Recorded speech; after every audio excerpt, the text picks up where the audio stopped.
இங்க விஜயாவும் சிந்தாமணி கிட்ட பேசி வச்சு நேத்துவோட வீட்டுக்கு போய் ஒரு முக்கியமான விஷயத்த முடிவு பண்றதா பேசுறாங்க. அதுலயும் குறிப்பா அவங்க பண்ணிக்கிட்டு இருக்க விஷயம் மனோஜுக்காக தான். அதனால இங்க விஜயாவும் சிந்தாமணியை கூட்டிட்டு நேரா நேத்துவோட வீட்டுக்கு போறாங்க. ஆனா அங்க இந்த மாதிரி விஜயாவை பார்த்த நேத்துவும் ரொம்ப சந்தோஷத்தோட வாங்க ஆண்டி உள்ள வாங்க உட்காருங்க அப்படின்ற மாதிரி அவங்க கிட்ட ரொம்பவே நல்ல விதமா நடந்துக்கிறாங்க. அதே நேரம் இங்க விஜயாவும் என்னம்மா இப்ப எப்படி இருக்க, கால்லாம் சரியாயிடுச்சா அப்படின்ற மாதிரி கேட்கறாங்க. அப்ப நேத்துவும் பரவாயில்ல ஆண்டி அப்படின்ற மாதிரி சொல்லிட்டு இருக்காங்க. அதே நேரம் இங்க இந்த ஸ்ருதியோட அப்பா பண்ணதுக்கு நான் மன்னிப்பு கேட்டுக்கிறேமா, அவர் ஏதோ அவங்க ஸ்ருதிக்காக இந்த மாதிரி இப்படி பண்ணிட்டாப்ல அப்படின்ற மாதிரி இவங்க ஒரு பக்கம் மன்னிப்பு கேட்குறாங்க. ஆனால் இதையெல்லாம் கேட்டுட்டு இருக்க இங்கே நேத்துவும் ரொம்பவே தெளிவாகவும் பிளானிங்காகவும் இல்லை ஆண்டி பரவாயில்ல, அவங்க என் காலை மட்டும் தான் உடைச்சாங்க, என்னை கொல்லாமல் விட்டாங்களே, அது வரைக்கும் ரொம்ப சந்தோஷம் அப்படின்ற மாதிரி இந்த பக்கம் இவங்க ஒரு பக்கம் வஞ்ச புகழ்ச்சி பண்ணிக்கிட்டு இருக்காங்க. அதே நேரம் விஜயாவும் மனசில் ஒரு விஷயத்தை வச்சுக்கிட்டு இந்த பக்கம் எப்படிடா நேத்துக்கிட்ட சொல்லலாம்னு சொல்லி யோசிச்சுட்டு இருக்காங்க. இன்னொரு பக்கம் ஆப்போசிட்டில் இருக்க சிந்தாமணியை இன்ட்ரடியூஸ் பண்ணி வச்சுட்டு இவங்க சிந்தாமணி என்னோட ஃப்ரெண்ட், இவங்க நான் எந்த விஷயம் பண்ணுறதா இருந்தாலும் இவங்க எல்லாமே நான் பண்ண மாட்டேன் அப்படின்ற மாதிரி இவங்க ரொம்பவே ப்ரௌடாக பேசிகிட்டு இருக்காங்க. அப்படி பேசி முடிச்சதுக்கப்புறம் நேத்துவும் சொல்லுங்க ஆண்டி என்ன காரணத்துக்காக நீங்கள் இங்கே வந்திருக்கீங்க, உங்களுக்கு என்ன வேணும் அப்படின்ற மாதிரி கேட்குறாங்க. அதுக்கு உடனே இந்த பக்கம் விஜயா இருந்துக்கிட்டு உங்ககிட்ட என் பசங்க விஷயமா தான் பேச வந்திருக்கேன், சொல்லப்போனா என் பையன் மனோஜை பற்றி தான் உங்ககிட்ட நான் பேச வந்திருக்கேன் அப்படின்ற மாதிரி சொல்கிறாங்க. அப்போ இதை கேட்ட நேத்துக்கு ஒன்றுமே புரியல. என்ன ஆண்டி சொல்கிறீங்க, நீங்கள் என்கிட்ட ரவியை பற்றி பேச வந்தால் கூட அதில் ஏதோ ஒரு விஷயம் இருக்குன்னு நான் கண்டிப்பாக கேட்பேன், சொல்லப்போனா மனோஜ் எனக்கு அந்த அளவுக்கு பழக்கம்லாம் இல்லையே, அவர் யாருன்னே எனக்கு தெளிவாக தெரியாது, நீங்கள் எப்படி அவரை பற்றி என்கிட்ட பேச வரீங்க, அதுவும் இல்லாமல் அப்படி அவரை பற்றி நான் தெரிஞ்சுக்கிட்டு என்ன பண்ண போகிறேன் அப்படின்ற மாதிரி கேட்குறாங்க. ஆனால் அதுக்கு விஜயாவும் இல்லைம்மா நீ அவனை பற்றி தெரிஞ்சுக்கணும், உங்ககிட்ட இந்த விஷயத்தை பற்றி நான் பேசணும்னு தான் முடிவு பண்ணியிருக்கேன், சொல்லப்போனால் நீ இந்த மாதிரி என் மனோஜுக்கு இப்போ டிவோர்ஸ் ஆக போதுமா, டிவோர்ஸ் ஆனதுக்கப்புறம் உனக்கு விருப்பம் இருந்தால் நீ மனோஜை கல்யாணம் பண்ணிக்குவே அப்படின்ற மாதிரி கேட்குறாங்க. அப்போ இதை கேட்ட நேத்துக்கு செம்ம ஷாக்காக இருக்குது. அவங்களும் என்ன ஆண்டி சொல்கிறீங்க, இந்த மாதிரி அவருக்கு ஏற்கனவே கல்யாணம் ஆகி டிவோர்ஸ் போயிட்டு இருக்குன்னு சொல்கிறீங்க, டிவோர்ஸ் ஆனதுக்கப்புறம் நான் எதுக்காக அவரை கல்யாணம் பண்ணிக்கணும், சொல்லப்போனால் அதில் என்ன ஒரு ரீசன் இருக்குது அப்படின்ற மாதிரி கேட்குறாங்க. ஆனால் அதுக்கு விஜயாவும் இல்லைம்மா நீ ரொம்ப நல்ல பொண்ணு, அது மட்டும் இல்லாமல் உன்னை எங்கள் வீட்டுக்கு நான் மருமகளாக எடுக்கணும்னு ஆசைப்பட்றேன், ஆனால் என்ன பண்ணுறது ரவிக்கு உன்னை கண்டிப்பாக கல்யாணம் பண்ணி வைக்க முடியாது, ஏன்னா ரவிக்கு ஏற்கனவே கல்யாணம் ஆயிடுச்சுமா, அதனால தான் உன்னை என் வீட்டுக்கு மருமகளாக கொண்டு வர்றதுக்கு இதை விட வேறு வழி இல்லைம்மா அப்படின்ற மாதிரி விஜயா பேசிகிட்டு இருக்காங்க.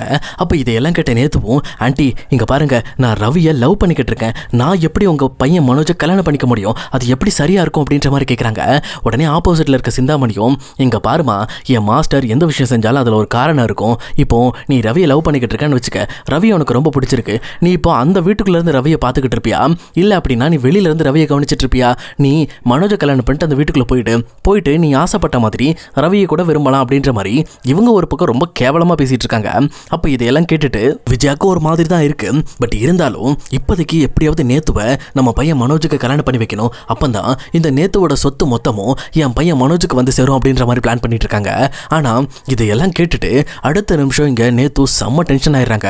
அவங்க கோபத்தோட நீங்களாம் முட்டாள்தனமாக பேசிட்டு இருக்கீங்களா, இல்லை என்ன பார்த்தா முட்டாள் மாதிரி உங்களுக்கு தெரியுதா, ஏதோ ரவிக்கு தெரிஞ்சவங்க ரவியோட அம்மா அப்படின்ற மாதிரி தான் உங்களுக்கு நான் மரியாதை கொடுத்து பேசிட்டு இருக்கேன், இன்னொரு டைம் என்கிட்ட இந்த மாதிரி மிஸ்பிகேவ் பண்ணுற மாதிரி பேசுறீங்க, அவ்வளோதான் உங்களை நான் சும்மா விட மாட்டேன், என்னை பார்த்தா எப்படி தெரியுது, இந்த மாதிரி கல்யாணத்துக்காகவும் பசங்களுக்காகவும் அலையிற மாதிரி தெரியுதா, நான் அப்படிப்பட்ட பொண்ணே கிடையாது, நான் மனசார ரவியை லவ் பண்ணுறேன், சொல்லப்போனால் ரவிக்கு கல்யாணம் ஆயிருந்தாலும் அவனை மட்டும் தான் நான் கல்யாணம் பண்ணுவேன், வேற யாரையுமே நான் கல்யாணம் பண்ண மாட்டேன், அப்படி என் லைஃப்பில் ரவி கிடைக்காம போயிட்டா கூட நான் வேற யார் பக்கமும் போக மாட்டேன், நான் ரவியை மட்டுமே நினச்சிக்கிட்டு என் வாழ்க்கை சாகிற வரைக்கும் நான் வாழ்வேன் அப்படின்ற மாதிரி இங்கே நேத்து ஒரு பக்கம் ரொம்ப கோபத்தோட பேசிட்டு இருக்காங்க.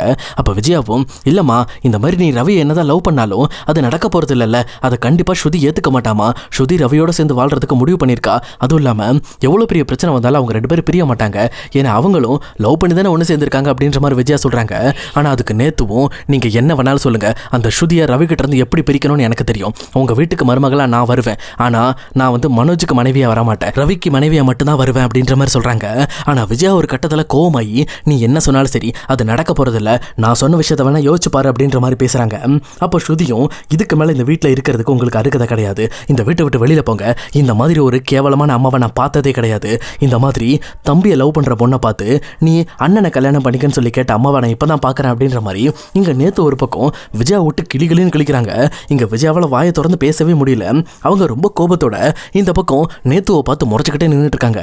அதே நேரம் இங்கே நேத்து பேசுகிற பேச்செல்லாம் கேட்டு இங்கே சிந்தாமணியே வாயில் கை வச்சுட்டு நின்றுட்டாங்க. அடிப்பாவி பார்க்க டீசெண்டாக இருக்கேடி என்ன கிளி கிளிக்கிறா அப்படின்ற மாதிரி அவங்க ஒரு பக்கம் நேத்துவை பார்த்து அப்படியே மிரண்டு போய் நின்றுட்டு இருக்காங்க. ஆனால் இங்கே நேத்துவும் டேரெக்டாக விஜயாவை பார்த்து இதான் உங்களுக்கு லாஸ்ட் வார்னிங், நீங்கள் ரவியோட அம்மான்றதுனால உங்களை இப்போ மன்னிச்சு விட்றேன், இந்த இடத்த விட்டு கிளம்பிடுங்க, இதுக்கப்புறம் என் வீட்டுக்கு நீங்கள் வர வேலை வச்சுக்க கூடாது. அதே நேரம் ரவியை என்கிட்ட இருந்து யாராலையும் பிரிக்க முடியாது, அது ஸ்ருதியால கூட, இதை நீங்க ஸ்ருதிகிட்ட கூட சொல்லுங்க அப்படின்ற மாதிரி சொல்லிட்டு இங்க ஒரு பக்காவான வார்னிங்கை கொடுத்துட்டு நேத்து கெத்தா உள்ள போறாங்க. அப்ப இதை பார்த்துட்டு விஜயாக்கும் என்ன பண்றதுன்னே தெரியல. அவங்க ஒரு பக்கம் நினைச்சு வந்த காரியம் நடக்கலைன்னு சொல்லி வெக்ஸ் ஆனாலும் நேத்து கேட்ட கேள்வியில ரொம்பவே ஹர்ட் ஆகி ரொம்ப ஃபீல் ஆகிட்டு அங்கிருந்து கிளம்புறாங்க.